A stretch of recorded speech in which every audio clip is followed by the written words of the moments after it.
Keep the audience alert. Okay. Okay, so as I posted on WhatsApp, the topic of the shir tonight is Chof-Ches Nissan, and what did the Rebbe really want on Chof-Ches Nissan? Why are we talking now about Chof-Ches Nissan? We're in the middle of Chol Hamoed. So the real answer, honestly, is that next week we're already going back to a series of shirim that we started before.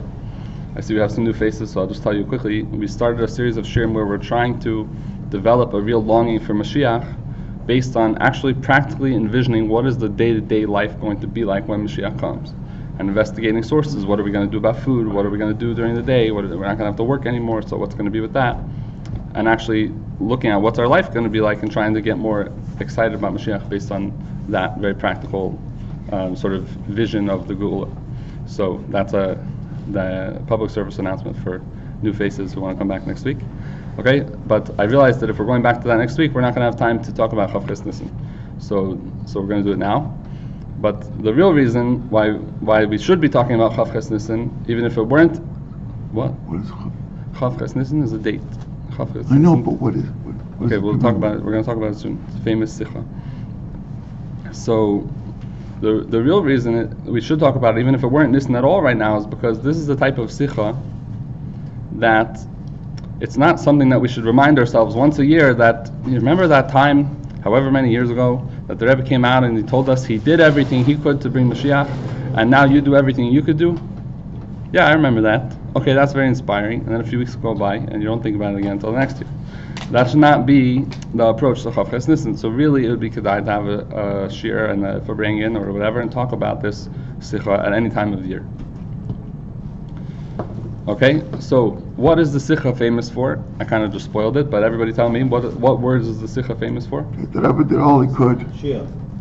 What about Mashiach? Do whatever you can. I did what I can. Right. Now you do. Right. Give it to Right, me. he did all that he can now. Right. So Something those like are that. those are the famous words that are etched in everybody's mind. I've done all that I can. Now you do all that you can to bring Mashiach. Right. So the big question, and obviously this is not my question. This is a big question that we all have: is what exactly did the Rebbe mean? What exactly did the Rebbe want us to do? Was there anything new that the Rebbe wanted us to do that was not what we were doing before?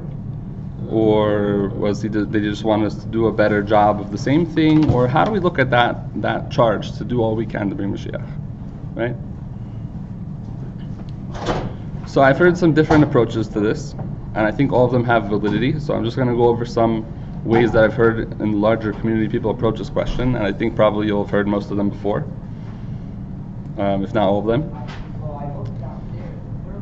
And then I'm going to just add another perspective, another approach to this list.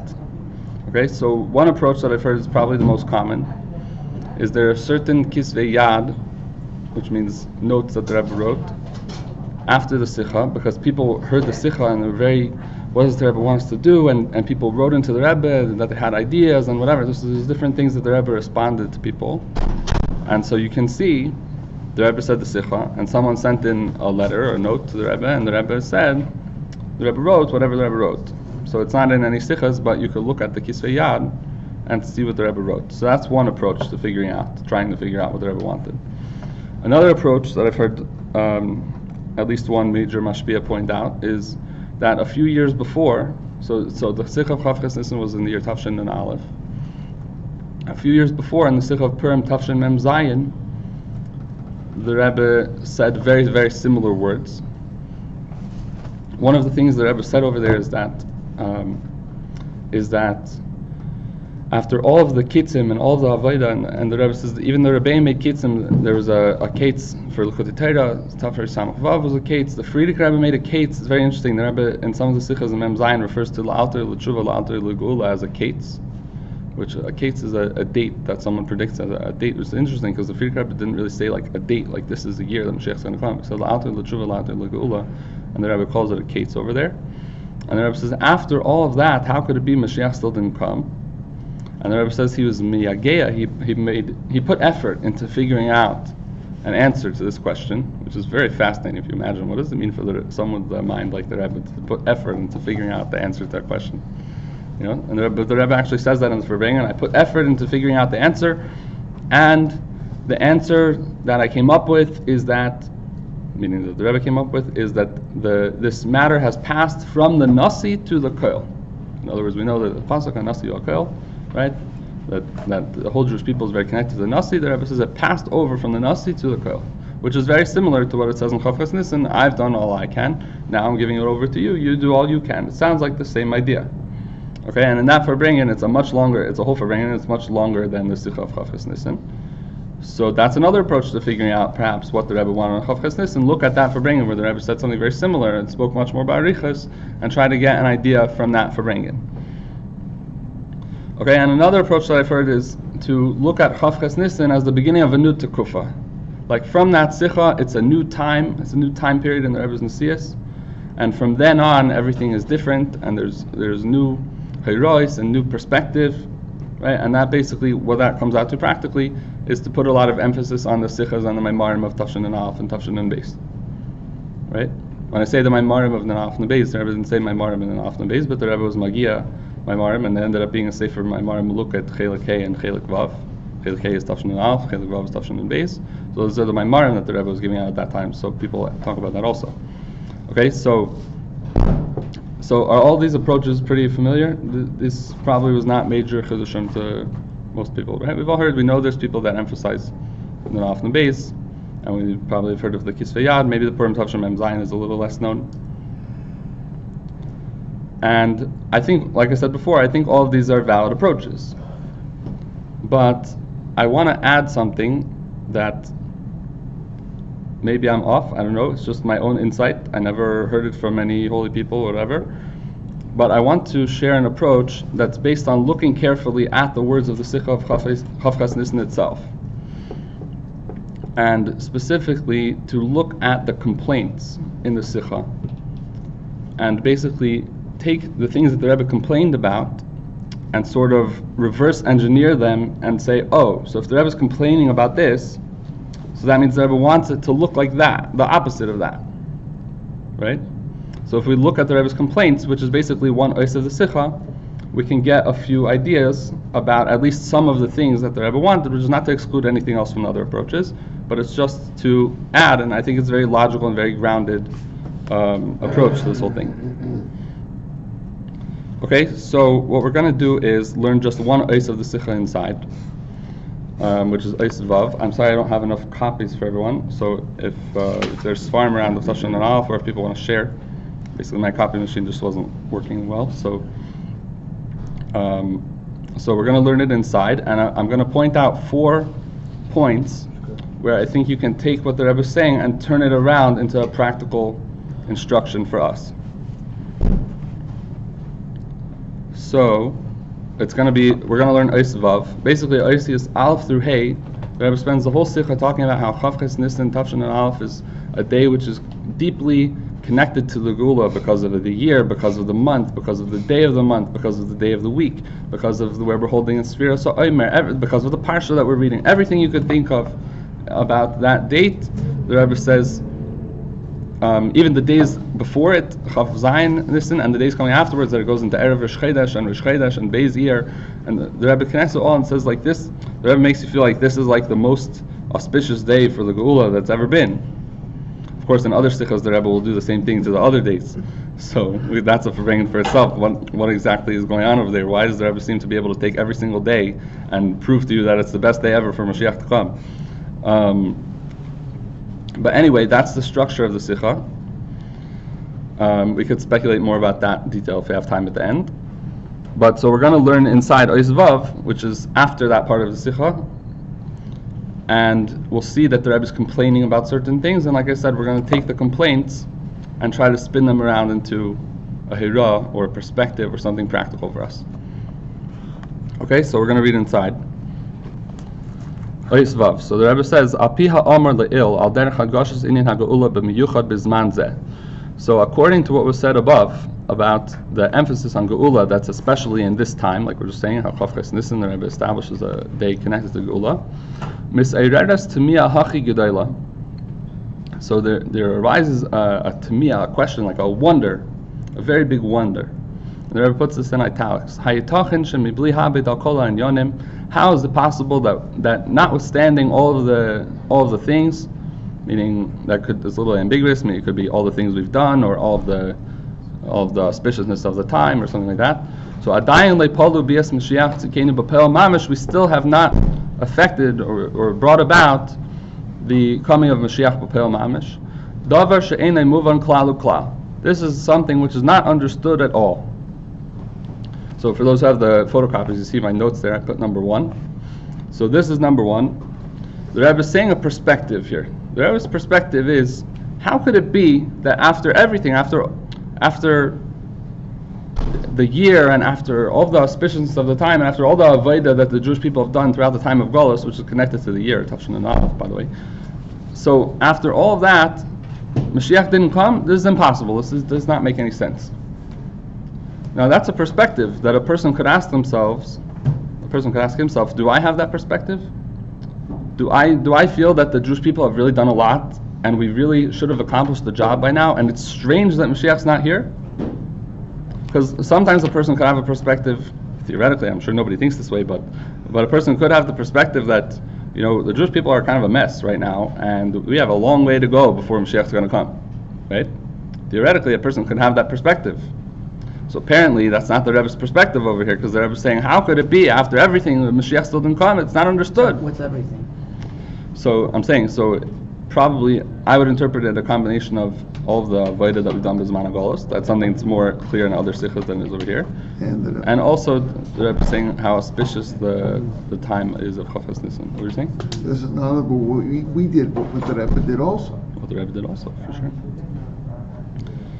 So okay, so that's number 1, is that perspective. Do we have that perspective, which is the Rebbe's perspective, that it doesn't make sense why Mashiach isn't here, because we've done so much, right? And that particular detail about having done so much, you could see clearly in other sichas. Okay, so that's number 1, is work on internalizing that perspective. It doesn't make sense why Mashiach's not here. Okay, number 2 is going to be based on the next paragraph. Utamiyah neisefes, an additional tamiyah, another big question, another big wonder. Shemis asfim asara v'kama asiris mi Yisrael b'yachad, that there's a minyan of Jews, and actually many minyanim of Jews, gathered together. Ubizman zakai b'negei la'gula, and in a time which is a special time regarding the Geula. V'afal pikein einam marishim lifo bias haMashiach teikuf miyad, and even though this is true that we're all gathered at a special time connected to Mashiach, we're not making a shturim, we're not making a rash, a noise, to cause the coming of Mashiach immediately.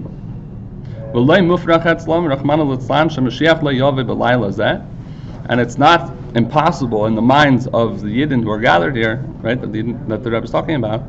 It's not impossible in their minds that Mashiach won't come tonight, and also tomorrow he won't come, and even 2 days from now Mashiach won't come, right? So that's another perspective, that the Rebbe is saying we should have this perspective that it should be impossible by us.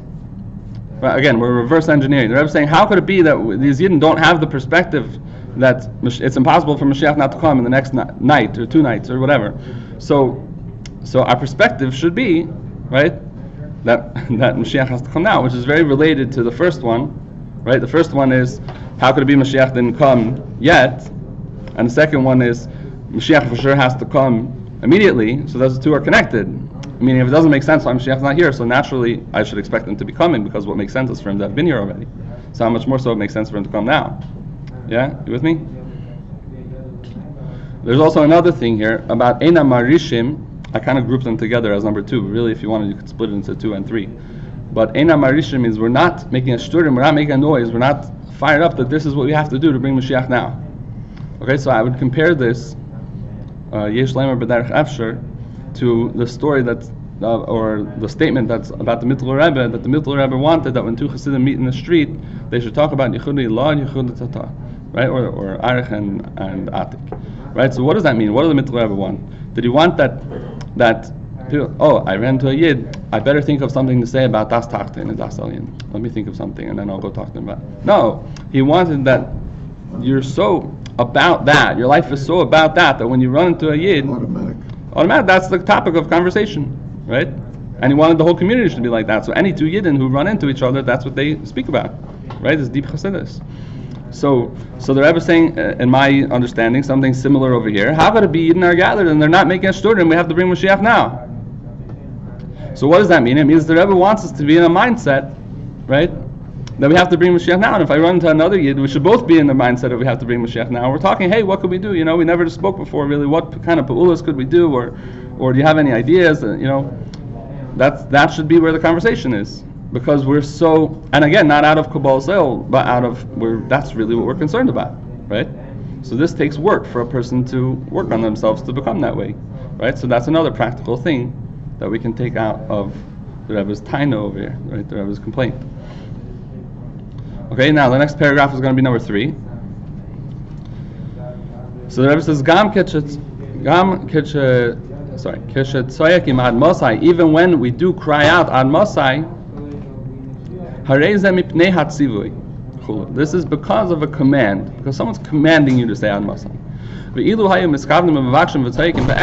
if they would have the kavanah and request and cry out in truth, for sure Mashiach already would have come. Wait, aren't we commanded to love and fear Hashem? Should be the same category. Right, but I don't think that's what the Rebbe was saying over here. The Rebbe was saying basically because he is telling us to say ad Mosai.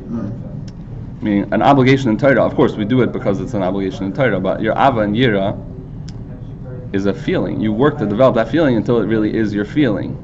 You don't say I love Hashem so much because the Rebbe told me to say I love Hashem so much. Especially if we're talking about saying something. We're talking about saying something.